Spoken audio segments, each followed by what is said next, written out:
Assalamualaikum warahmatullahi wabarakatuh.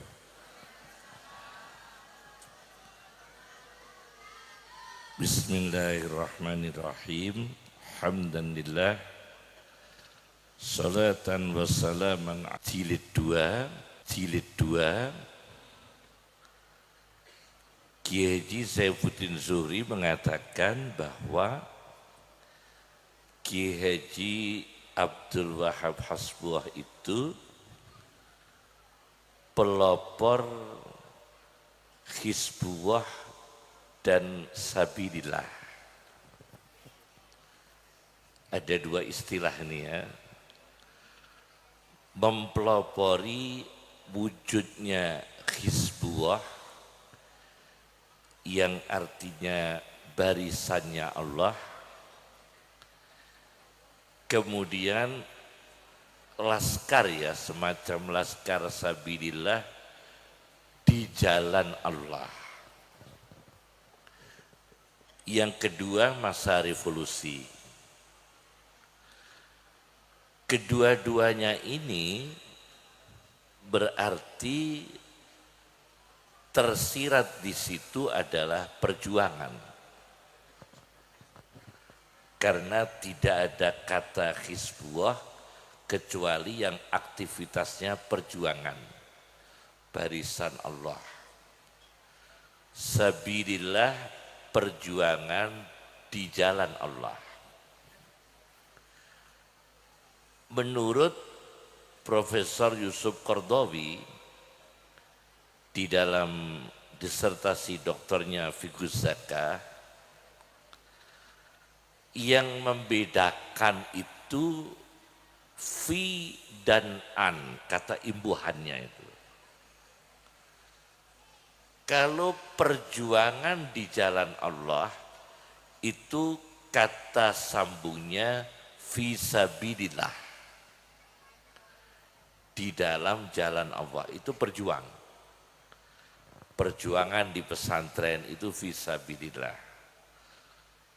Perjuangan mengurusi Kementerian Agama sabilillah. Perjuangan menata pemerintahan dengan baik sabilillah. Perjuangan mengamankan, mentertibkan negara sabilillah.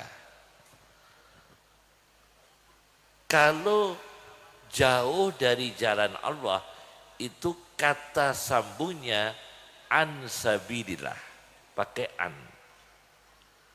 Jauh dari jalan Allah, yaitu orang-orang yang enggan atau tidak militan atau tidak ikhlas berjuang di jalan Allah. Itu an sabilillah. Kalau para ulama seperti Mbah Abdul Wahab, fi sabilillah, di dalam jalan Allah. Oleh karena itu ada satu buku baru yang mungkin sudah beberapa tahun yang silam tentang kemanusiaan, Al-Insaniyah Qabla Tadayyun, karya Ali Zainal Abidin Al-Jufri. Membagi ulama itu menjadi 3.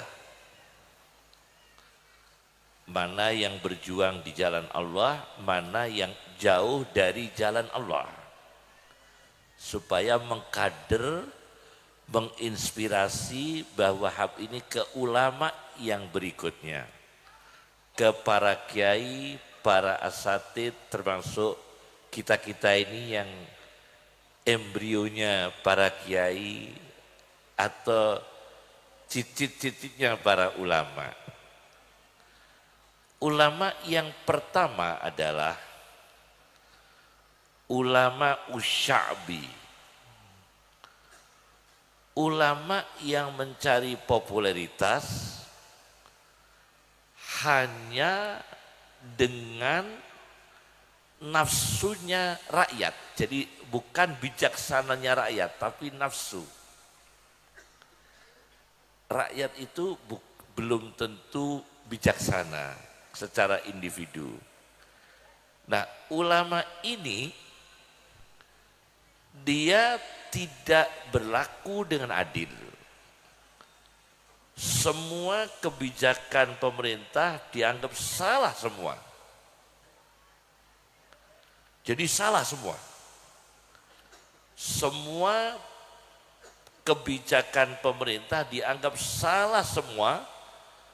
Dia menunjukkan munaqadah, perlawanan demi untuk mencari simpati dari rakyat yang tidak cocok meskipun itu dengan kebenaran.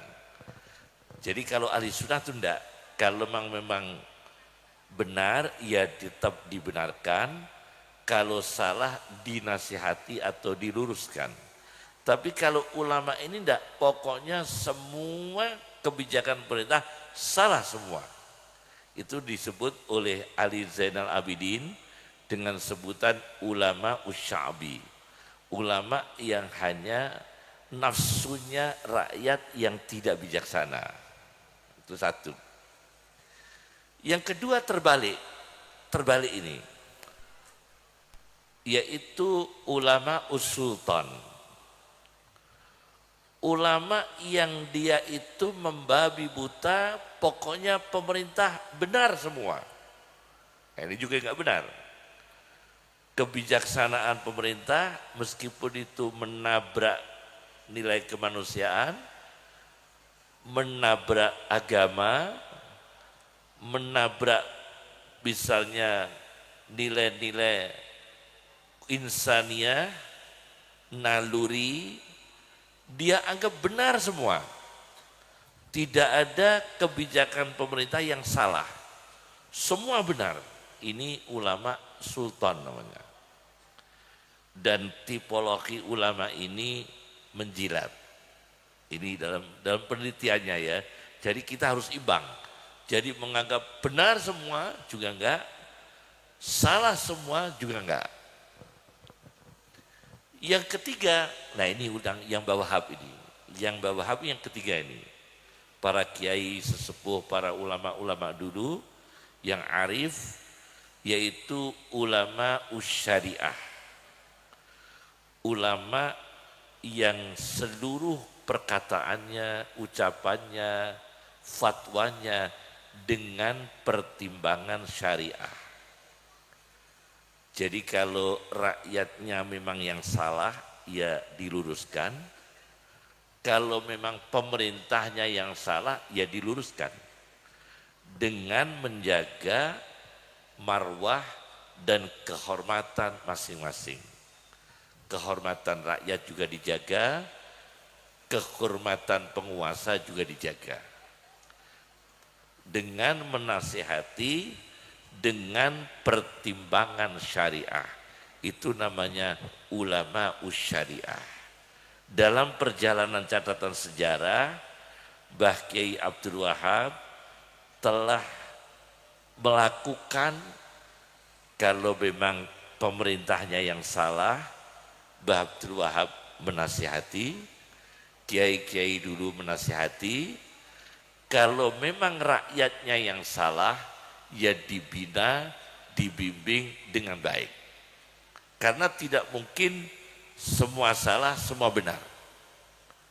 Itulah ulama usyariah. Nah, kita merindukan para kiai, para ulama, para ustadz yang punya bijaksana dengan timbangan syariah. Inilah sebagai pengantar ceramah kami belum pidato, baru pembukaan. Karena kopinya belum datang. Kami lanjutkan ya. Ulama syariah, sekilas tentang Mbah Kiai Abdul Wahab. Mbah Kiai Abdul Wahab itu berangkat ke Mekah, punyai Mahfudah, Bu Munjidah, Bu Hisbiyah, Gus Hasib, itu bersama dengan kakek kami. Jadi berangkat pertama ke Mekah, 3 orang. kakek kami Ki Khalil Lasem sepupu dengan Mbah Bisri Samsuri. Jadi kakek kami itu Mbah Khalil sepupunya Mbah Bisri sama Mbah Abdul Wahab.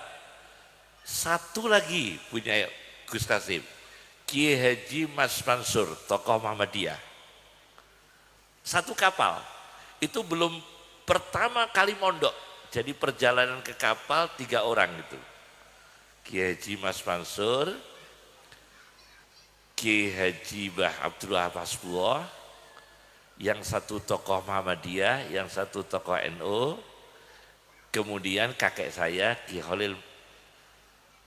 Kalau di arsipnya NU namanya Masyhuri.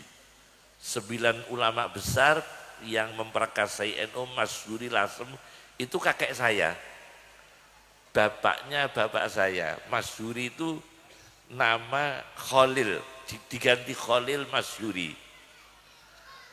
Nah, selama perjalanan 3 orang ini di kapal itu membuat kajian kitabnya masih saya simpan Gus Hasib, kajian yang dipakai Mbah Wahab itu, dan kitab itu bekas yang dipakai Mbah Wahab, namanya kitab Fathul Jawad, itu masih saya simpan. Abah saya bilang ini yang dipakai Mbah Wahab sama Mbah Khalil berdiskusi kitab dengan Kiai Haji Mas Mansur mengisi perjalanan dari Indonesia ke Mekah, ke Jeddah. Fathul Jawad namanya kitabnya, Fathul Jawad. Tapi sudah rapuh Gus Hasib. Kalau dipegang gini langsung hancur. Sudah rapuh. Masih saya simpan. Ada 2 yang saya simpan, yang satu Fathul Jawad miliknya Mbah Wahab dulu selama ngaji sama kakek saya, tapi sudah rapuh. Enggak bisa dipegang. Yang kedua miliknya Kiai Haji Mas Mansur, itu masih saya simpan. Jadi Kiai Haji Mas Mansur mentelaah kitab geografi namanya Mu'jamul Buldan, karya Yakut Al-Hamawi, masih saya simpan sampai sekarang. Jadi memang 3 orang ini tidak ada waktu tanpa ilmu. Ilmu terus, kalau kita kan enggak. Kalau kita ini belum tentu ilmu ya, apa ya, kalau kita ini selfie-nya yang banyak. Selfie-nya yang banyak ya. Jadi ilmu. Nah, Mbah Abdul Wahab Hasbullah sampai di Mekah, beliau mengaji paling lama itu di Kiai Mahfud. Dulu itu era dulu tidak disebut. Kiai dulu itu kan hanya tidak disebut ya Kiai, Mbah Yai. Meskipun di sana lama ya nggak disebut Kiai Haji. Kiai Haji itu kan baru-baru setelah banyak pesantren ada sebutan Kiai Haji. Manggil abah itu belum ada. Gus Kasim manggil bapak atau abah? Sudah abah ya. Kalau di Lasem belum. Manggilnya masih bapak. Manggil ibu belum umi. Emak. Bunyai dulu itu dipanggilnya emak-emak. Emak, abah, itu belum ada. Sekarang berkembang umi sama buya. Sekarang berkembang buya. Nah, ternyata ulama-ulama dulu mengaji ke Mbah Mahfud Termas. Mbah Mahfud mengaji di pintu sofa. Nah, itu tempat ngajinya Mbah Wahab.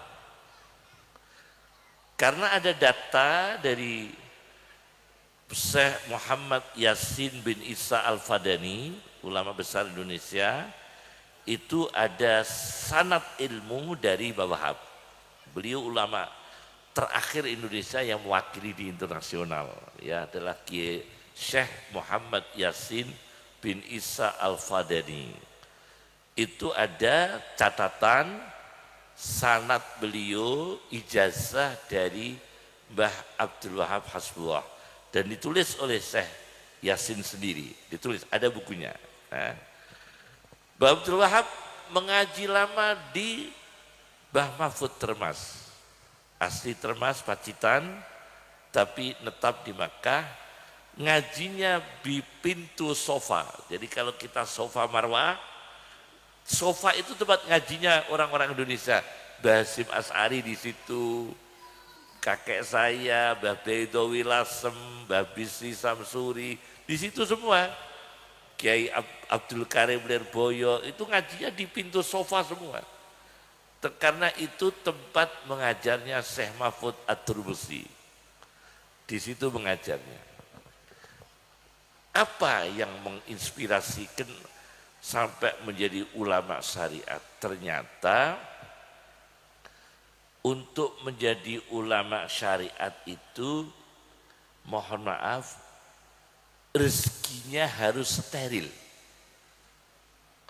Kalau nggak steril, pola pikirnya nggak bisa bagus. Pasti itu. Orang yang rezekinya tidak bersih, pembentukan pola pikir juga nggak bisa bersih. Sulit untuk bersih. Itu semua psikologi Islam. Tanpa kecuali dalam tasawuf itu. Maka ada sebuah kitab Mausu'ah Asma'il Husna karya Profesor Rotib An-Nablusi. Rezeki yang bagus itu kalau steril dapat berkahnya asma Allah Al-Wahhab. Karena Wahhab itu maknanya maha memberi. Rezekinya itu tidak diduga-duga. Ini ada cerita di situ. Ada ulama besar di Tripoli. Tripolinya bukan Tripoli Libya, tapi Tripoli Libanon. Ulama ini nggak punya rumah, Bu. Masya Allah, kiai besar nggak punya rumah, nyewa. Sekarang jarang loh, kiai nyewa rumah itu menyewakan ya. Sulit cari kiai yang nyewa rumah, malah menyewakan ruko. Nah, ulama ini sampai mau perpanjangan sewa, tidak boleh perpanjangan. Uang tidak ada, rumah tidak disewakan lagi. Ini ulama Tripoli. Kenapa mendapatkan rezeki yang dari nama Al-Wahhab? Karena bersih. Ada satu orang kaya mimpi berjumpa Rasulullah SAW. Ini ditulis oleh Profesor An-Nablusi, Rotib An-Nablusi, orangnya masih hidup. Rotib An-Nablusi ini profesor di Libanon, orangnya masih hidup. Ada orang kaya ditemui Rasulullah. Tolong, itu kiai, itu ulama yang nggak punya rumah, yang rumahnya nyewa-nyewa, belikan rumah. Coba ini, luar biasa ini. Ini ulama nggak punya rumah sampai nyewa-nyewa, tapi orang kaya ditemui Rasulullah lewat mimpi, ulama yang bersih ini berikan rumah. Jadi tidak mengajukan perumahan. Beda loh ini. Mengajukan perumahan dengan dapat rumah dari Rasulullah loh ini. Akhirnya orang kaya ini mencari kiai yang disebutkan Rasulullah tadi. Ketemulah orang tadi dengan ulama yang tidak punya rumah tadi. Maka ditemui, saya dijumpai Rasulullah untuk memberikan rumah penjenengan. Mohon maaf, saya tidak mau memberikan rumah, jenengan minta rumah yang mana, milih sesukanya. Coba, ini kalau kata-kata milih sesukanya ini, kalau kita yang diginikan, milihnya mana? RSS atau Yang elit atau yang sederhana? Yang elit, tapi milih yang sederhana. Pokoknya dibelikan rumah dengan ilham melalui Rasulullah SAW. Nah, ulama seperti ini disebutkan di situ di bawah naungan Al-Wahhab, Allah yang Maha Memberi. Nah, ini yang pertama nih. Yang kedua, ulama bisa mendapatkan kecerdasan syariat itu dengan menjaga wibawa, haibah. Menjaga wibawa itu bukan berarti membatasi diri dengan angkuh, bukan. Itu namanya istingkaf, namanya istilah Al-Quran istingkaf. Istingkaf itu enggan berkumpul dengan level di bawahnya. Itu istingkaf, sombong namanya. Bukan itu. Tapi menjaga wibawa itu ulama yang kata-katanya itu dengan perilakunya persis semua kebaikan dan kemaslahatan. Bicaranya ilmu, perilakunya ilmu, cara bertamu ilmu, menerima tamu ilmu, bergaulnya dengan ilmu, dia menyapa orang dengan cara ilmu, menyalahkan juga dengan cara ilmu, membenarkan dengan cara ilmu. Itu wibawa, pasti wibawa. Dan indikasinya ulama seperti ini, ngapunten, jauh dari gojekan, jauh dari celelean. Ada celeleannya. Ini indikasi ulama yang menjaga haibah, seperti Mbah Wahab, Mbah Hasim, itu menjaga haibah. Mbah Bisri, dan hampir semua lah ulama-ulama pesantren dulu itu ulama. Kalau dulu tuh ulama, hampir ulama itu walinya Allah. Nah, menjaga wibawa inilah ternyata kiai, ulama yang wibawa itu daya pandangnya, bendanya saja efektif untuk merubah perilaku manusia, bendanya saja.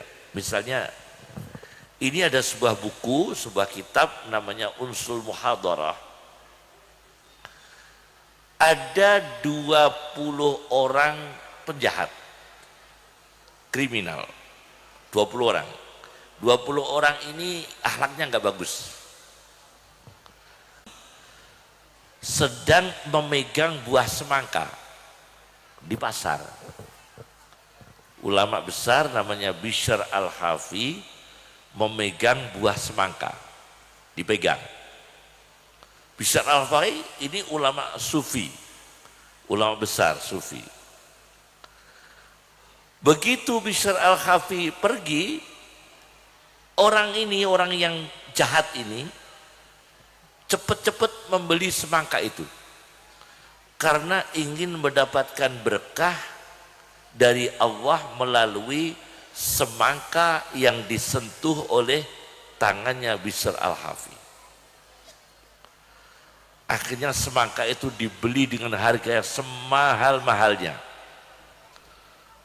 Karena senang semangka ini telah disentuh, dipegang oleh Bishr Al-Hafi, maka dibeli dengan mahal. Begitu dibeli dengan mahal, dilihat-lihat. Orang Jawa menyebutkan dililing-liling. Semongko nipun ini dililang-liling. Wah, semongko sing dicekel Bishr Al-Hafi. Bertemu temannya 19 orang penjahat semua, orang kriminal semua ini. Ketemu 19 orang temannya, satu persatu melihat semangka itu. Yang satu melihat, wah Masya Allah, iki semongko bar didemek ulama besar Bishr Al-Hafi. Satunya lagi megang, wah ini semangka bar dipegang Bishr Al-Hafi. Satunya lagi, Masya Allah, hati mereka lunak. Nah itu istilah Bahasim Asy'ari namanya raqaiq. Raqaiq itu Bahasim Asy'ari kalau memaknai, saya ngaji ke abah saya dari Bahasim Asy'ari, raqaiq itu ngelemesno ati. Raqaiq itu ngelemesno ati. Iki semongko dipegang Bishr Al-Hafi. Satu orang lihat, semua 20 orang melihat, bertobat semua. Bertobat semua. Tabu kulluhum, bertobat semua dan menjadi pejuang perang membela agama Allah. Dan 20 orang ini mati syahid semua. Mati syahid semua. Ini yang diistilahkan fisabilillahnya. Maka Mbah Wahab mendirikan sabilillah dan hizbullah. Termasuk termasuk inisiator, bahkan itu termasuk orang yang menjadi embrionya ya, munculnya embrionya fisabilillah, sabilillah dan hizbullah. 20 orang ini pejuang semua, mati syahid semua. Karena apa? Wibawa ulama, semangkanya saja membawa taubatnya orang. Nah sekarang ini gimana? Adakah penjahat tobat karena megang mobilnya kiai? Saya ini cuma tanya ini ya. Adakah penjahat itu tobat karena habis megang mobilnya seorang kiai? Kan jarang itu. Dulu bisa. Nah inilah munculnya fisabilillah, hizbullah. Ini yang kedua, kasus yang kedua. Kasus yang ketiga, terakhir saja, pidato jangan lama-lama, makruh mughalladah. Yang ketiga, nanti terakhir saya mau mengijazahkan doa Al-Wahhab, doa Al-Wahhab dari Al-Quran. Jadi ada doa Al-Quran yang dari Al-Wahhab. Itu nanti untuk menjadi, kalau bisa untuk hajat bangsa dan negara. Itu doa Al-Quran yang semua dari kata Al-Wahhab. Ya. Hab-hab, duanya pakai Al-Wahhab, dan nanti untuk kebutuhan individu manusia, bangsa dan negara. Nanti ini kita sampaikan satu persatu ya, insya Allah. Yang ketiga, ulama yang syariah. Yang ketiga yang terakhir, ulama yang tidak keluar dari marwah sebagai ulama. Ulama yang dia sadar apa tugasnya ulama. Nyuwun sewu nggih. Ulama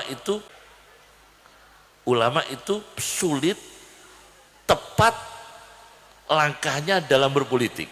Maka kalau ulama yang berpolitik itu memang dari awalnya harus ada pendidikan, harus ada keahlian dalam berpolitik, bukan asal-asalan ya.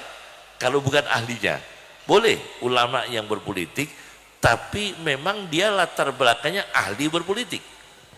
Karena Ibnu Khaldun sudah mengatakan dalam kitabnya Muqaddimah Ibnu Khaldun, seringkali ulama ini salah langkah dalam berpolitik. Bahkan di situ bukan dengan kata salah langkah, mohon maaf agak kasar, bukan saya mengatakan, Ibnu Khaldun ajhalun nas bisiyasah. Yang paling ajhal berarti apa? Dan ulama di situ disebutkan ajhalun nas bisiyasah. kalau tidak hati-hati. Tapi tidak semua ulama loh. Yang ahli tetap ahli. Maka yang bukan ahlinya jangan mengahlikan diri. Nah itu. Ulama tidak keluar dari koridornya sebagai ulama. Misalnya ulama dia kan mestinya namanya ulama kedokteran. Dia riset. Namanya ulama kedokteran ya tibbiyun, ya.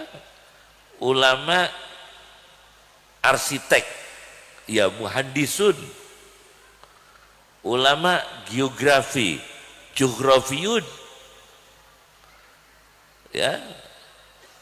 Ulama teknik, fanniyun, teknikiyun, teknik. Memang dia ilmuwan di situ. Kalau tidak bisa salah. Karena keluar dari marwah dan keahliannya. Apa ukurannya ulama waktu itu, Kiai? Waktu generasi bawah mengukur supaya tidak keluar dari marwahnya ulama. Ada dua. Sesuai Al-Quran, walakin kunu rabbaniyina bima kuntum tu'allimunal kitaba, yaitu ulama dulu kalau dia disebut ulama mengajar. Wa bima kuntum tadrusun, dan dia juga mendarus ilmu untuk menambah ilmunya. Jadi ulama dulu itu menjaga marwahnya, caranya mengajar, dia aktif belajar untuk menambah ilmu. Itu ulama dulu. Maka dia dalam keseharian bertambah ilmu. Saya cerita Mbah Idris menantunya Mbah Hasyim Asy'ari. Ada Ki Idris, itu menantunya Mbah Hasyim Asy'ari, Cirebon ya. Putranya namung setunggal Gus Hasyim. Gus Esak dan putranya namung setunggal ya. Sampun wafat deh, sampun kapundhut ya. Cucu Mbah Hasyim dari Ki Idris. Ki Idris itu menantu Mbah Hasyim Asy'ari yang luar biasa. Ki Maksum juga luar biasa, Ki Idris juga luar biasa. Suatu ketika Ki Idris itu ada problem tentang usul fikih. Ya, ini ada problem dengan usul fikih yang beliau tidak puas di mana. Nah ini berarti mencari ilmu. Ki Idris bertanya ilmu pada Mbah Maksum. Padahal Ki Idris itu pernah hijrah ke Mekah lagi loh Gus Hasyim. Ki Idris itu pernah ke Mekah lagi. Dari Indonesia ke Mekah lagi. Lama di Mekah. Dan saya dengar Syed Muhammad bin Alawi Al-Maliki itu mendirikan pondoknya itu di suwuknya Mbah Idris. Dari Mbah Idris juga juwuk. Ya, mandi, mujabud dakwah, mujabud du'a. Begitu puas dengan jawaban Mbah Maksum, Ki Idris itu meninggalkan Tebu Ireng sebentar. Pernah di Lasem. Ki Idris itu pernah di Lasem. Saking maremnya dengan Mbah Maksum itu, Ki Idris meninggalkan Tebu Ireng, atau sudah dari Cirebon ya.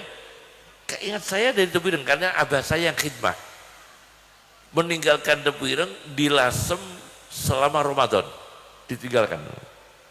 Dan abah saya yang melayani selama di Lasem, Ki Idris itu. Jadi ulama dulu luar biasa, seneng ilmu, sulit tuh. Maka kalau saudara disuruh milih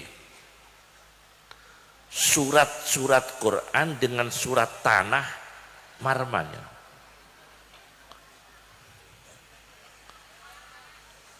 Dapat surat Al-Quran dengan paham dan disuruh milih dengan surat tanah, surat-surat dalam Al-Quran dengan surat BPKB beda lagi. Jadi dulu seneng ilmu. Nah ini ulama seperti ini akhirnya dia hidup marwahnya tetap ulama, karena dia tetap ya ulama kan berilmu, namanya ulama.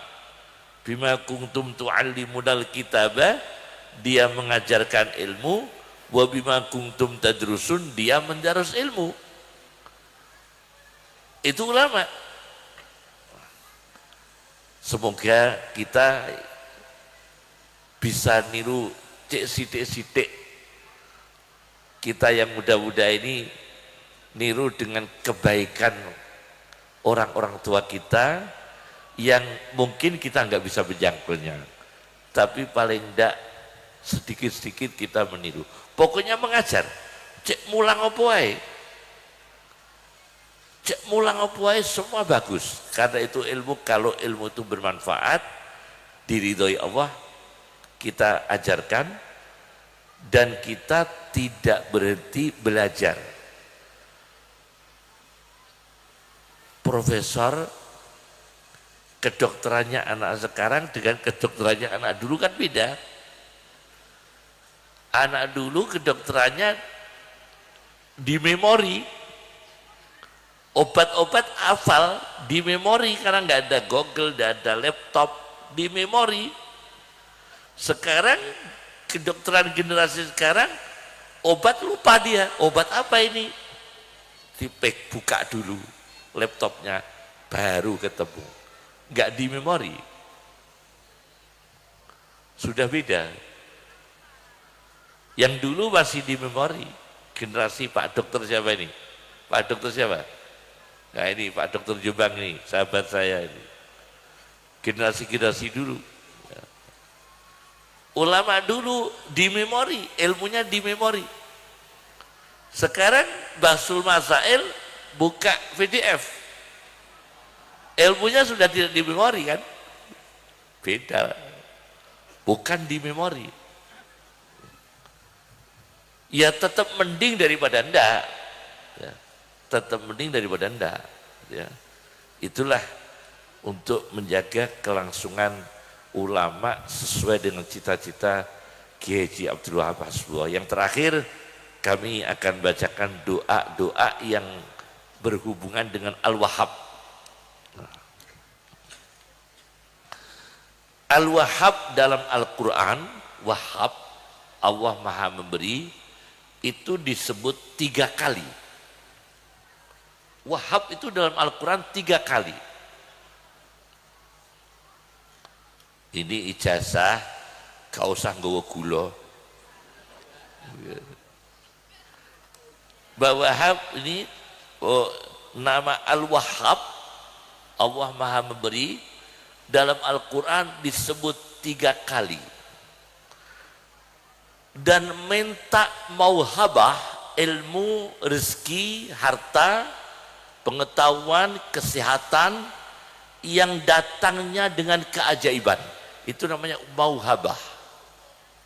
Ilmu, rezeki, kesehatan, kemudahan, solusi yang sangat datang dengan ajaib, dengan keajaiban.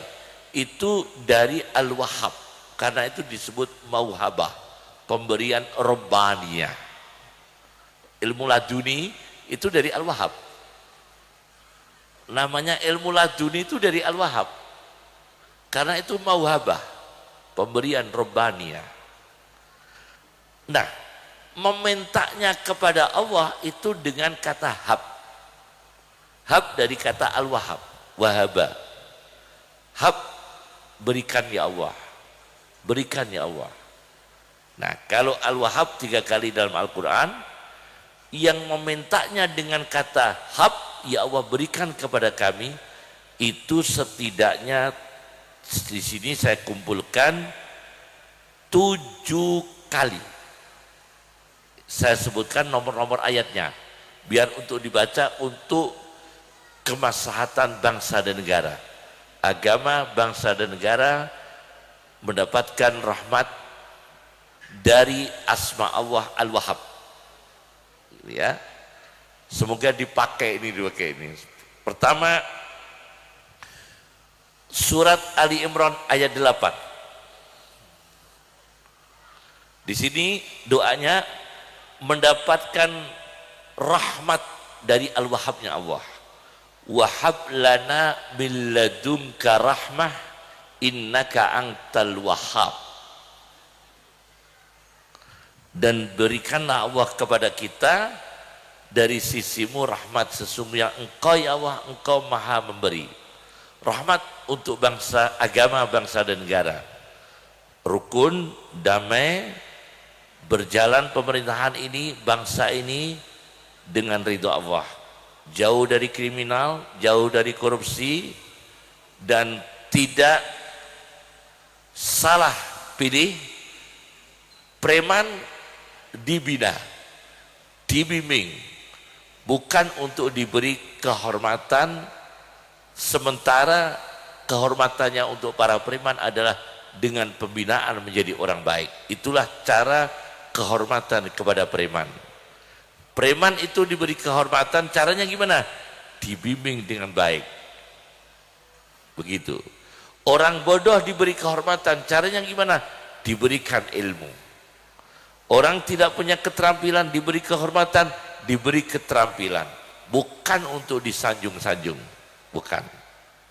Ya. Yang kedua, surat Shad ayat 35. Ini Wahab untuk mencari jabatan. Mohon maaf, ini doa cospleng nih, mencari jabatan dari Al-Wahhabnya Allah.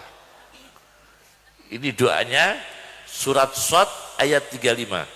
Wahabli mulkan la yambaghi li ahadim min ba'di. Dan berikanlah kepada kami Allah kerajaan, kedudukan, wilayah yang tidak layak untuk satu orang pun sesudah kami. Gak kecekel wong liya. Innaka antal wahhab. Ini doanya surat Shad ayat 35. Yang ketiga, hab untuk mendapatkan keturunan, reproduksi dari genetik yang baik, kemudian reproduksi keturunan yang baik. Surat Ali Imran ayat 38. Rabbi habli min ladunka zurriyatan thayyibah. Ini dari kata Al-Wahhab semua.